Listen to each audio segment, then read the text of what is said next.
উচ্চ বালিকা বিদ্যালয়ে নতুন একটি মঞ্চের আজ উদ্বোধন হলো। ফিতে কেটে প্রদীপ প্রজ্বলন করে উদ্বোধন করেন পৌরসভার চেয়ারম্যান কানাইলাল আগরওয়াল।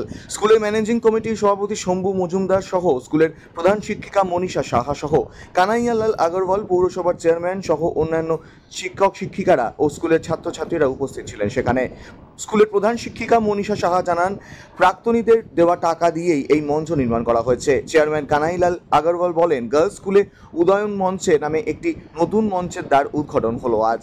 তিনি বলেন, প্রত্যেকটি স্কুলেই একটি করে মঞ্চ থাকে, বিভিন্ন প্রোগ্রাম করতে সুবিধা হয়। তাতে নতুন মঞ্চ হওয়াতে স্কুলের বিভিন্ন অনুষ্ঠান করতে সুবিধা হবে। পাশাপাশি তিনি এও বলেন, স্কুলের 60 বছর পূর্তি উপলক্ষে একটি অনুষ্ঠান হয়, সেখানে প্রাক্তনীরা অর্থ প্রদান করেন, সেই অর্থ থেকেই এই মঞ্চ নির্মাণ করা হয়েছে। ম্যানেজিং কমিটির সভাপতি শম্ভু মজুমদার বলেন, একটি মুক্ত মঞ্চ স্কুলে আছে, সেখানে প্রোগ্রাম করতে গেলে ব্যয় সাপেক্ষ হয়। একটি ছোট মঞ্চ তৈরির দীর্ঘদিন ধরে দাবি ছিল, বিভিন্ন অনুষ্ঠান করতে স্কুলের সুবিধা হবে। আজকে গার্লস স্কুলে উদ্বোধন করলেন, কি বলবেন? ইসলামপুর গার্লস হাই স্কুলে আজকে উদয়ন মঞ্চ তারই দ্বার উদ্ঘাটন হলো। আমাদের পাশে এখানকার ম্যানেজিং কমিটির সভাপতি শম্ভু মজুমদার আছেন আমাদের টিআইসি ম্যাডাম মনীষা সাহা, আর সব শিক্ষিকাগণ আছেন, ছাত্রীগণ আছেন। সবার উপস্থিতিতেই উদয়ন মঞ্চের আজকে উদ্বোধন হলো।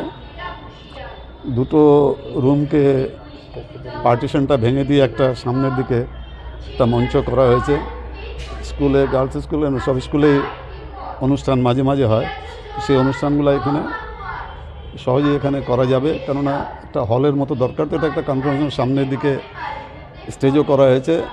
টিআইসি ম্যাডাম বললেন যে 60 ইয়ার্স যখন প্রোগ্রামটা হয়েছিল তখন প্রাক্তনীরা কিছুটা আর্থিক সহযোগ করেছিলেন, সেই টাকা দিয়ে এই মঞ্চটা হয়েছে। খুব সুন্দর মঞ্চ হয়েছে। ছোটোখাটো প্রোগ্রামে আমরাও আসি সবসময়।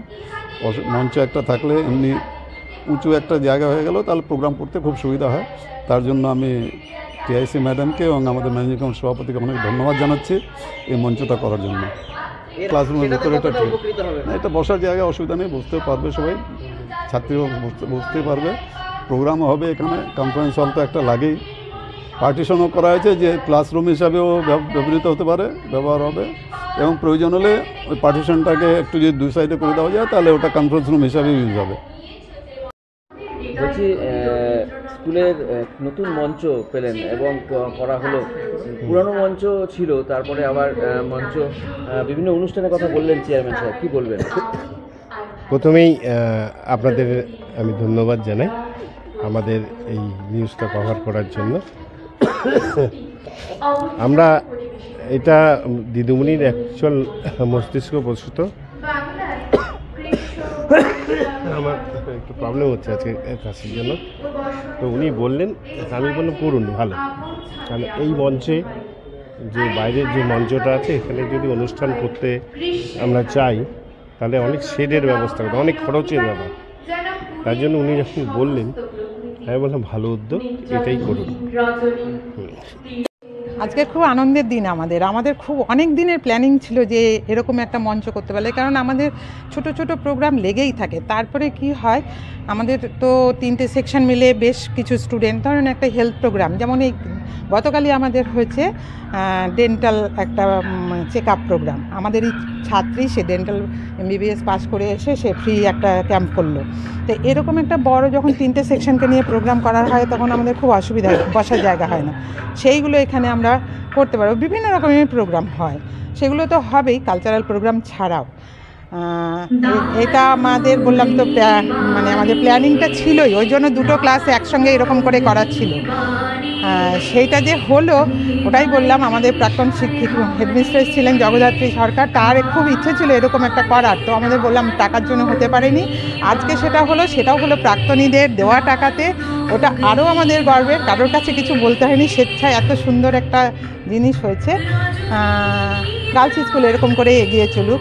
আজকে আমাদের পুরস্কার বিতরণীও আজকে করা হবে, মানে এই গত সেশনে যারা ফার্স্ট, সেকেন্ড, থার্ড, আর কালচারাল প্রোগ্রামও করা হচ্ছিল, মানে কম্পিটিশন, নাচ, গান, আবৃত্তি, কুইজ, সেখানেও ফার্স্ট, সেকেন্ড, থার্ড সবাইকে আজকে এই অনুষ্ঠানের মাধ্যমে পুরস্কৃত করা।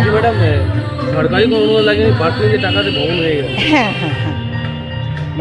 মানে ঘরটা তো ছিলই, কিন্তু বাকি যে কাজ না হয়নি এখনো আমাদের মানে মানে এই অর্থ যেটা ওয়ারিং বলছিলেন। টোয়ারিং ওগুলো বাকি আছে, ওগুলো হয়নি, কিন্তু এই কাজটুকু হয়ে গেছে।